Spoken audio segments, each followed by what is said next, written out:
Hello everyone. So we are going to look at a very interesting topic today. आज हम एक बहुत ही interesting topic के बारे में बात करने जा रहे हैं. आपने सुना होगा न्यूक्लिक एसिड्स में एक टर्म होता है जब आप न्यूक्लिक एसिड्स का स्ट्रक्चर पढ़ते हैं, शुगर पकर. तो आखिर ये शुगर पकर क्या चीज़ है, पकर से क्या फ़र्क पड़ता है, पकर की अलग अलग फॉर्म्स क्या हो सकती हैं, और क्या ये न्यूक्लिक एसिड्स में होता है. अगर न्यूक्लिक एसिड्स के टाइप अलग अलग हैं तो क्या उनमें अलग अलग तरह का शुगर पकर होता है. इन सारी बातों का डिस्कशन हम इस वीडियो में करेंगे और हम डिस्कशन करेंगे इन सारे टॉपिक्स के ऊपर. तो सबसे पहले हम स्टार्ट करते हैं इस बात को लेकर कि एक्चुअली शुगर पकर क्या होता है. तो शुगर पकर जानने से पहले हमें यह जानना होगा कि न्यूक्लिक एसिड्स में शुगर कौन सी प्रेजेंट होती है और किस तरह से प्रेजेंट होती है. सो दिस फिनोमेना ऑफ पकर, और you can say twisting of atoms. पकड़ का मतलब हिंदी में भी समझ सकते हो, पकड़ के खींच दो किसी को, तो पकड़ के खींच दिया, दैट्स कॉल्ड शुगर पकर, राइट. तो शुगर पकर जो है वो एटम्स को एक पोजीशन से दूसरी पोजीशन पर नए अरेंजमेंट में स्टेबलाइज करने का जो तरीका है उसको बोलते हैं. And since we know that a ribose sugar is present in nucleic acids. Nucleic acid में कौन सी शुगर होती है? Ribose sugar. 5 कार्बन की शुगर होती है, और वो किस तरह से उसका अरेंजमेंट होता है वो देख लेते हैं यहाँ पर जल्दी से.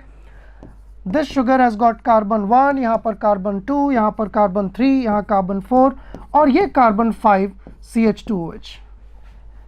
दूसरी तरह की जो शुगर होती है इसको हम राइबोज कहते हैं. एक शुगर हो सकती है जिसमें सेकंड कार्बन पर OH नहीं लगा होता है, तो यहाँ पर भी H, यहाँ पर भी H, यहाँ पर OH, यहाँ पर OH, carbon 5 CH2OH.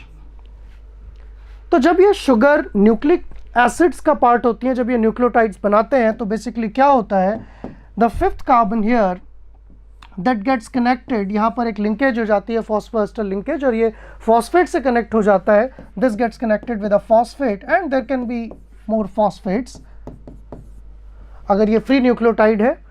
On the other hand, this first carbon that get connected to a nitrogen base, ये एक नाइट्रोजन बेस से कनेक्ट हो जाता है, ये भी नाइट्रोजन बेस से कनेक्ट हो जाता है, राइट. और अगली बात, ये जो थर्ड कार्बन है ये भी कनेक्टेड रहता है. This is connected to another atom, this is also connected to another atom, क्योंकि इसके थ्रू लिंकेज होती है, अगला न्यूक्लियोटाइड जुड़ता है. So now if you look at one specific aspect, जो आप यहाँ स्ट्रक्चर में देख रहे हैं, जो मिसलीडिंग होता है, एक तरह से आप कह सकते हैं कि वो सही चीज़ नहीं है जो बुक्स में बनी रहती है. ये स्ट्रक्चर ऐसा होता ही नहीं है. आपको लग रहा है कि ये सारे कार्बन एटम एक प्लेन में हैं, ये कार्बन, ये कार्बन, ये कार्बन, ये कार्बन, ये तो चलो अलग दिख रहा है, लेकिन फिर भी आपको ये सारे एटम्स जो हैं एक प्लेन में दिखाई दे रहे हैं. So do you think the ring of sugar is planar?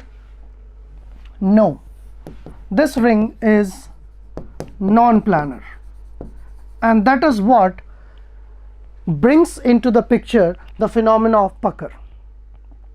तो ये प्लानर होता तो कैसा होता, प्लानर नहीं है तो कैसा होगा. Let's talk about that.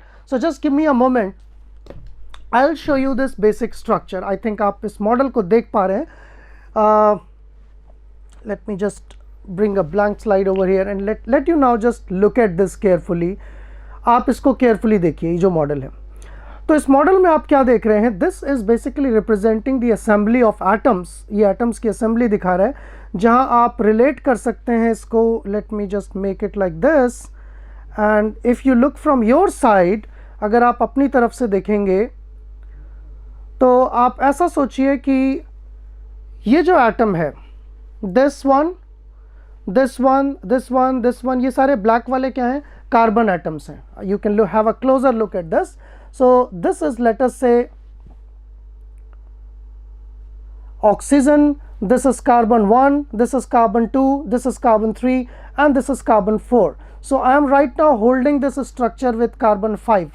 5th carbon के मदद से मैं इस स्ट्रक्चर को पकड़ा हुआ हूँ। और आप यहाँ देख रहे हैं कि सारे एटम्स जो हैं अभी at present they might look planar to you, आपको प्लानर दिख रहे होंगे। कार्बन 1 पे एक नाइट्रोजनस बेस लगा हुआ है और कार्बन 5 जो है जिससे मैंने ये पकड़ा हुआ था, इस पर एक फॉस्फेट लगा हुआ है। And they can in fact rotate, इनके रोटेशनल टॉर्जनल एंगल्स हो सकते हैं, ये सारी चीज़ें रोटेट हो सकती हैं। तो अब हम बात करेंगे सिर्फ इस रिंग की, हम इस बेसिक रिंग की बात करेंगे जिस पर ये सारी चीज़ें लगी हुई हैं। तो एक न्यूक्लियोटाइड जो है वो बनते समय कुछ इस तरह का स्ट्रक्चर होता है और एटम्स 3D स्पेस में अलग अलग डायरेक्शंस में प्रेजेंट रहते हैं। It's not like what you saw in the picture previously, जो आपने पिक्चर में देखा था, ऐसा नहीं होता, right. So further adding to this, अब मैं इसका एक पार्ट रिड्यूस कर दे रहा हूँ, मैं आपको सिर्फ रिंग लेकर आया, मेरे हाथ में अब सिर्फ रिंग है, right. Now what does this ring indicate, ये रिंग क्या इंडिकेट कर रहा है आपको? आप देखिए इसमें ये जो है ऑक्सीजन है और ये जो एटम है ये इस तरह से रिप्रेजेंट कर देता हूँ। कार्बन 1 है जिस पे नाइट्रोजनस बेस लगा होगा, ये कार्बन 2 है, ये कार्बन 3 है और ये कार्बन 4 है, और ये जो ग्रे वाला है ये कार्बन 5 है, राइट। सो अगर आप जब तक इसको फ्रंट से देख रहे हैं, ये अभी प्लानर ही बनाया है मैंने स्ट्रक्चर, तो रिंग एटलीस्ट प्लानर है और इस रिंग में ये चीज़ें प्लेन के बाहर आपकी तरफ हैं, राइट। अगर मैं इसको ऐसे रख दूँ अपने हाथ के ऊपर इस तरह से, right, let me keep it on the surface so that it becomes little more clear to you. एक प्लेन सरफेस पे मैं रखता हूँ, तो अब आप देखिए क्या आपको ऑक्सीजन एटम दिख पा रहा है? Can you see oxygen atom with your eyes? I think all these things are in a plane, just have a closer look at this. All these atoms are in a plane, एक plane में है। Oxygen, carbon 1, carbon 2, carbon 3 and carbon 4, जबकि ये carbon 5 जो है बाहर, plane के बाहर है, और ये नाइट्रोजनस बेस प्लेन के बाहर है। तो अगर ये पूरा स्ट्रक्चर एक प्लानर स्ट्रक्चर है, as far as it is a planar structure, this won't be accommodated very well into the nucleic acid structure, क्योंकि अब एक न्यूक्लियोटाइड यहाँ पर एक इसमें अगला न्यूक्लियोटाइड अटैच होगा फॉस्फेट के थ्रू, और ये 6 कार्बन के थ्रू अटैच होगा। तो एक न्यूक्लियोटाइड इधर और एक न्यूक्लियोटाइड इस तीसरे कार्बन पर नीचे की तरफ अटैच होगा, that will make it as a polynucleotide structure. और तब ये जो प्लानर स्ट्रक्चर है ये बहुत हिंड्रेंस क्रिएट करेगा। क्यों हिंड्रेंस क्रिएट करेगा? क्योंकि इसमें और भी एटम्स हैं, आप देख सकते हैं, this is the model that contains many other atoms, so it need to readjust, इसको रीएडजस्ट करने की ज़रूरत है। और ऐसी सिचुएशन में ये स्ट्रक्चर कैसे अरेंज होता है? It just moves in and out, ये अपने एटम्स को मूव करता है, राइट, इसको मॉड्यूलेट करता है। तो अगर मैं इसको स्क्वीज कर दूं थोड़ा सा, जैसे मैं इसको घुमा दूं, राइट, इस तरह से, so if I squeeze what happened, can you just now recognise this structure? क्या हुआ इसमें? आप अगर इस कार्बन एटम को देखें तो what happened to carbon number 2? ये थोड़ा सा अपने प्लेन से, जो पहले प्लानर था, देखिए पहले इस तरह से था, एक लाइन में थे सारे, अब ये उठ गया ऊपर, राइट। या फिर मैं तीसरे कार्बन को भी उठा सकता हूँ, so I can do like this, तीसरा कार्बन उठ गया, देख पा रहे हैं आप। या फिर मैं इसको ऊपर उठाने के बजाय इसको नीचे की तरफ भी कर सकता हूँ, राइट, या इसको भी नीचे की तरफ कर सकता हूँ, राइट। तो आपने एक चीज़ ऑब्जर्व की यहाँ पर, देखिए जब मैं नीचे कर रहा हूँ, लुक एट दीज 2 एटम्स, और जब मैं ऊपर कर रहा हूँ, look at these 2 atoms. So what is happening when I am bringing this atom upward, जब इसको ऊपर लेके जा रहे हैं ये दूर हो गए, राइट। या फिर मैं इसको भी जब ऊपर कर रहा हूँ, दे आर बिकमिंग अवे, और जब इसको एक प्लेन में लेकर आ रहा हूँ इस तरह से, एक ही प्लेन में है, तो इनका डिस्टेंस जो है कम है।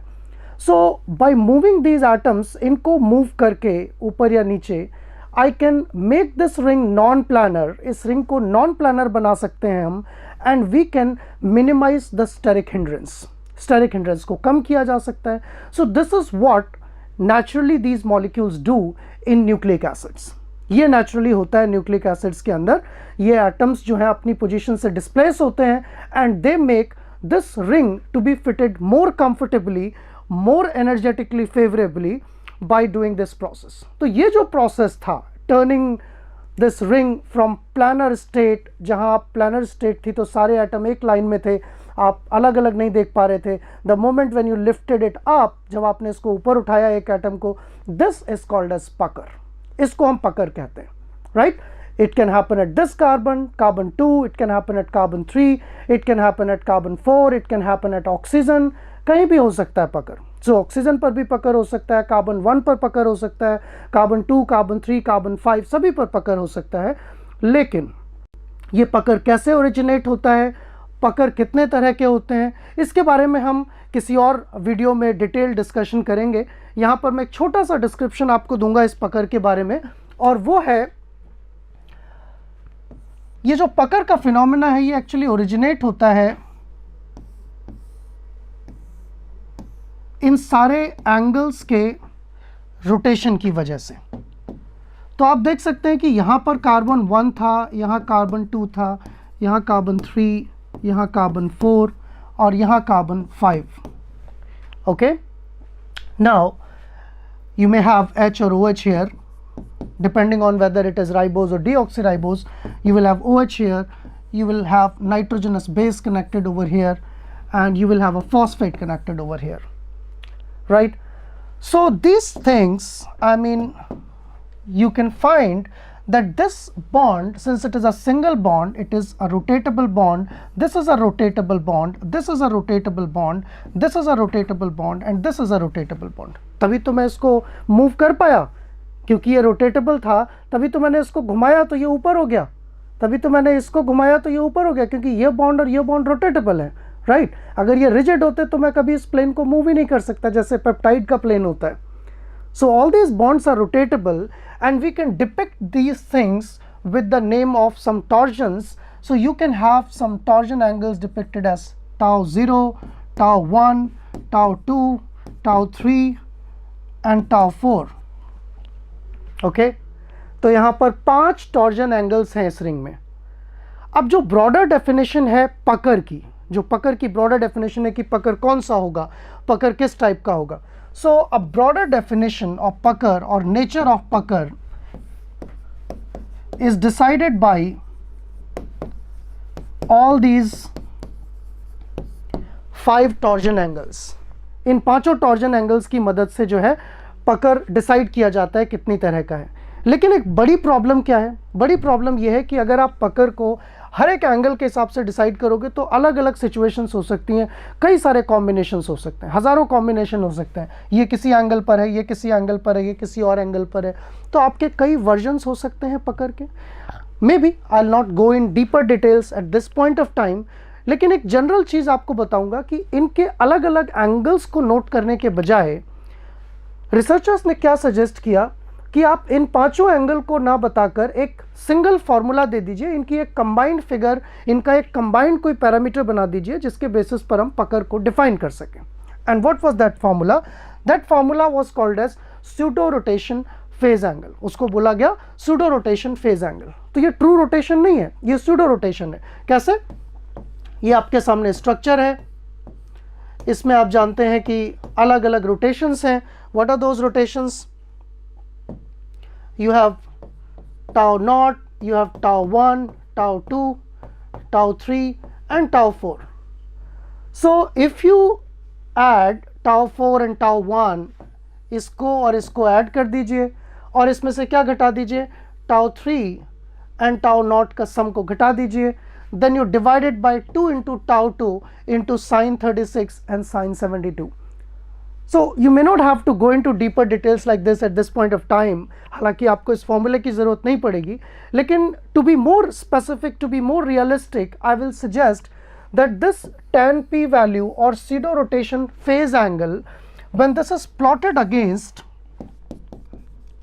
जब ये pseudo rotation phase angle को हम torsion angle के against plot करते हैं, so every torsion angle shows a sinusoidal wave. हर एक टॉर्जन एंगल क्या करता है? एक साइनोसॉइडल वेव प्रोड्यूस करता है, different torsion angles, right? And together if their waves are just analysed, tau 1, tau 2, tau 3, tau 4, tau 0, then collectively the sum of all these torsion angles at any point of time, किसी given time पर 0 होता है। So sum of pseudo rotation angles at any given point, किसी भी point पर आप ले लेंगे तो उस पॉइंट पर इन सब का सम क्या होगा? 0 होगा। And this gives rise to variety of conformations. बहुत तरह के कॉन्फॉर्मेशंस राइज होते हैं. In fact you can draw a circle and you can write on that circle different pseudo rotation angles. You can start from 10 degrees, 20, 30, 40 and you can go up to 360. और हर एक angle पर आप एक तरह का पकड़ स्ट्रक्चर बता सकते हो. तो केवल 2-3 तरह के पकड़ नहीं होते हैं, पकड़ बहुत तरह के हो सकते हैं. ये कौन सा वाला बॉन्ड किस एंगल पर मुड़ा हुआ है, that can give rise to a different pucker. For example, if I again take this model, I can say that this is oxygen. ये आपका ऑक्सीजन है यहाँ पर सामने. अब ये फर्स्ट वाला जो एंगल है, this first one, this is tau not and you can rotate this one, इनको rotate कर सकते हो. So this has some angle, this has some angle, or you can place this constant. You can rotate second one, आप इसको rotate कर सकते हो तो एक नया स्ट्रक्चर आ सकता है. इसको rotate कर सकते हो तो नया स्ट्रक्चर आ सकता है. तो जनरली हम बहुत सारे शुगर पकड़ के स्ट्रक्चर्स ऑब्टेन कर सकते हैं. और ये जनरल डिस्क्रिप्शन जो है, this applies to many pentose kind of ring, बहुत सारे फ्यूरेनोज रिंग को अप्लाई करता है, not only to sugars but also to other structures. But in nucleic acids particularly अगर हम बात करें, so two kind of puckers are quite common. दो तरह के पकड़ कॉमन हैं and these two puckers are named as C2 endo pucker and C3 endo pucker. So out of these many different type of puckers, only two type of sugar puckers are predominant, common देखे गए हैं.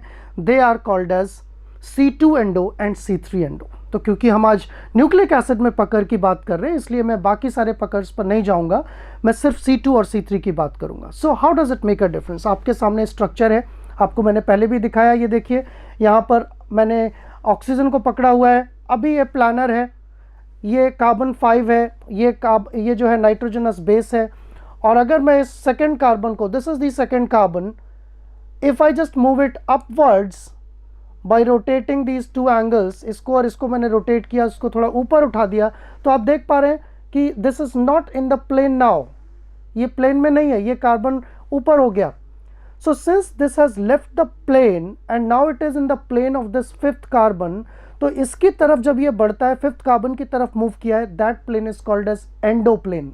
और अगर ये नीचे की तरफ जाता, इस तरह से नीचे की तरफ चला गया होता, ये ऑक्सीजन है, देखो ये ऑक्सीजन से नीचे के लेवल पर चला गया, then this would have been called as exo pucker. So endo और एक्सो जो डिफाइन किए जाते हैं वो सिर्फ इस कार्बन के कॉन्टेक्स्ट में डिफाइन किए जाते हैं. मैं यहाँ बोर्ड पर भी बना देता हूँ. लेट अस से this is a basic ring. ये रिंग है, ये यहाँ पर C5 है. तो अगर ये C2 एटम है और ये C3 एटम है, carbon atom, if this moves towards upward, if this moves towards upward, these are called as endo pucker.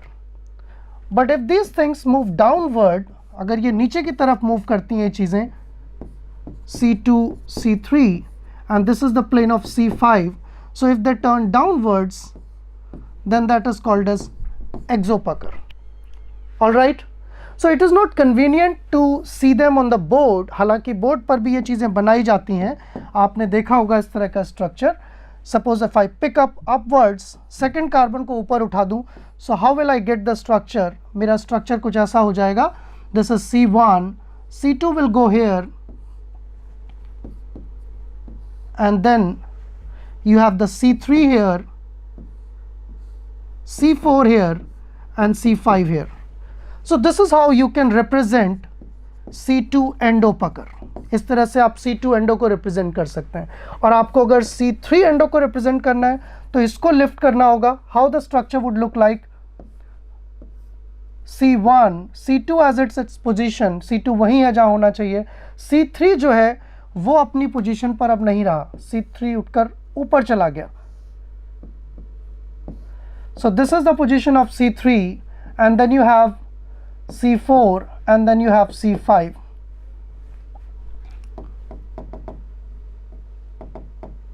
So you can directly make it like this. Just give me a moment. You have oxygen, C1, C2, C3, C4, and then from the C4 it is C5 emerging. So C1, C2, C3, C4 and C5. So here you can see C3 has moved and this is representing C3 endo. लेकिन अगर हम एक्सो की बात करें तो एक्सो में क्या होगा, ये दूर की तरफ जाएंगे. सो this is oxygen, this is C1, ये पहला कार्बन है, and instead of this normal position C2 यहाँ होना चाहिए था, it has moved away. This is C2, this is C3, यहाँ पर C3 है, and then you have C4 and then you have C5. So this will be something structure, some kind of structure that would look like and will be given in textbooks for C2 endo. और ऐसा ही structure फिर C3 के लिए भी आ जाएगा. C1, C2 अपनी जगह है, लेकिन C3 नीचे चला गया. You have C4 and then you have C5. So this is C2 exo and this is C3 exo. I mean the whole challenge, जो पढ़ने में समझने में चैलेंज आता है, पूरा चैलेंज क्या है कि ये प्लानर स्ट्रक्चर्स हैं ही नहीं, तो हम बोर्ड पे प्लानर बनाकर इनको समझ भी नहीं सकते. इसलिए हमको इन मॉडल्स की 3D स्ट्रक्चर्स की ज़रूरत पड़ती है. आई थिंक इस मॉडल के थ्रू आपको बहुत आसानी से समझ आ गया होगा कि as far as it is planar, जब तक ये प्लानर है, जब तक सारे एटम्स, चारों एटम्स जो आपको दिख रहे हैं, कार्बन एटम्स जो ऑक्सीजन से जुड़े हुए हैं, ये सारे एक ही प्लेन में हैं, देयर इज़ नो पकड़. But the moment when one of the atoms started moving, जैसे इस एटम को मैंने मूव कर दिया, कौन सा पकड़ है बताइए? This carbon is carbon number 2. It has moved in the plane of C5. तो ये C5 के प्लेन में अगर आ गया, ये कौन सा पकड़ कहलाएगा? C2 endo, right. वापस नीचे ले जाते हैं, C3 को पकड़ते हैं और पकड़कर इसको पकड़ कर देते हैं. पकड़ के पकड़ करना है. That's how you have to remember it. So you move it. ये ऊपर हो गया. So this is called C3 endo pucker, right? So these are the two common type of puckers. ये दो common type के पकड़ हैं, C2 endo और C3 endo. तो अगर आप endo exo में पूछना चाहते हैं कि DNA में exo क्यों नहीं होता, endo क्यों होता है, तो वो आप यहाँ देख सकते हैं खुद ही. क्या होगा देखो, exo होगा और endo होगा तो क्या होगा. This is carbon 5 जिस पर एक दूसरा न्यूक्लियोटाइड जुड़ा होगा फॉस्फेट के थ्रू. यहाँ पर नीचे एक दूसरा न्यूक्लियोटाइड जुड़ा होगा और ये नाइट्रोजनस बेस है. तो अगर हम नीचे की तरफ एक्सो पकड़ करते हैं तो देखिए क्या हो रहा है. When I am doing exo pucker, what is happening? These two things are coming close. But when I am doing endo pucker, these things are going away. Am I right? जब मैंने एंडो पकड़ किया तो ये दूर हो गई, तो स्टेरिक स्पेस इज इंक्रीजिंग, मतलब इनको और कंफर्टेबल हो जाएंगे, ये थर्मोडायनेमिकली स्टेबल हो जाएंगे. तो endo will be more convenient, thermodynamically more favourable for the nucleic acid, इसलिए वहाँ एंडो फेवर किया जाएगा. अब C2 कब होगा, C3 कब होगा? क्या C2 और C3 बदल जाएंगे तो कोई डिफरेंस आ जाएगा? यस ऑफ कोर्स, बहुत बड़ा डिफरेंस आ जाएगा. आपने DNA के स्ट्रक्चर्स के बारे में पढ़ा होगा. DNA के कई तरह के स्ट्रक्चर्स होते हैं. For example you have different forms, ADNA, BDNA and ZDNA, right? So if this pucker changes, the overall geometry of the DNA also is affected, and you can say otherwise, different forms of DNA are likely to have different type of sugar pucker. In fact, the common thing is BDNA has got C2 endo pucker, whereas ADNA has got C3 endo pucker. On the other hand, ZDNA, कभी हम किसी और video में ZDNA के बारे में detail discussion करेंगे. इसमें जो रिपीटिंग यूनिट्स होती हैं वो दो न्यूक्लियोटाइड होते हैं. So there is, it's like heteromer, it's not a homo polymer, it's a heteropolymer. So at the C step, जहाँ पर C रहता है, there is a different type of arrangement. At the G step there is a different type of arrangement. Alright, so it has C2 endo at C step and C3 endo at G step. Alright, ये आपको याद रखने की चीज़ है. In fact RNA जो होता है, that also has got, RNA में क्या होता है? C3 endo ही होता है. Okay, so there may be one of the reason, इसका एक रीज़न भी हो सकता है कि आरएनए में C3 एंडो क्यों प्रेफर किया जाता है, because it has a ribose sugar. और आप जानते हैं कि राइबोज शुगर में सेकंड कार्बन पर अभी भी OH है, जबकि डीऑक्सीराइबोज में यहाँ H है सिर्फ। तो डीऑक्सीराइबोज यानी कि डीएनए के केस में, नॉर्मल डीएनए में इसको पुश करना ऊपर, इसको मूव करना is energetically favourable, but in RNA when this is O already here, then it is not favorable to push this up. But yes, if there is a phosphodiester bond, you can still push this up, so that is thermodynamically more favorable. That may be one of the reason.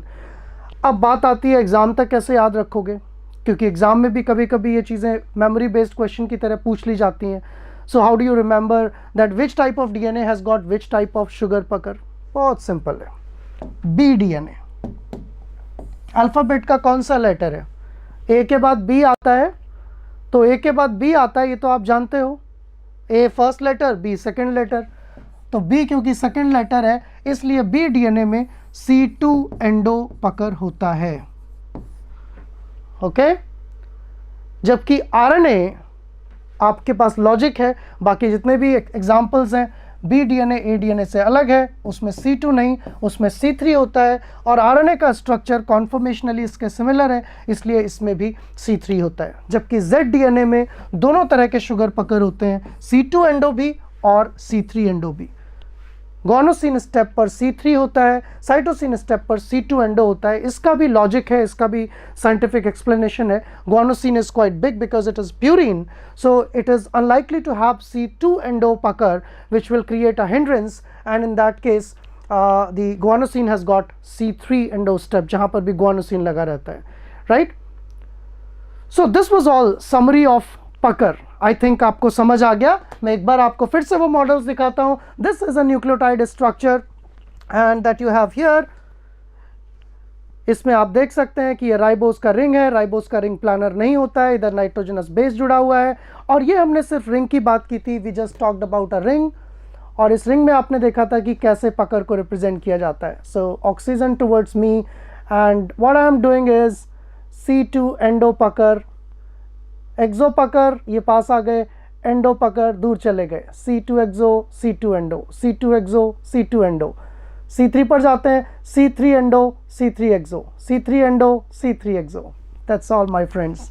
So I hope this video made you more familiar and aware about what pucker is, और कैसे nucleic acids में sugar pucker उनके structure को influence करती है।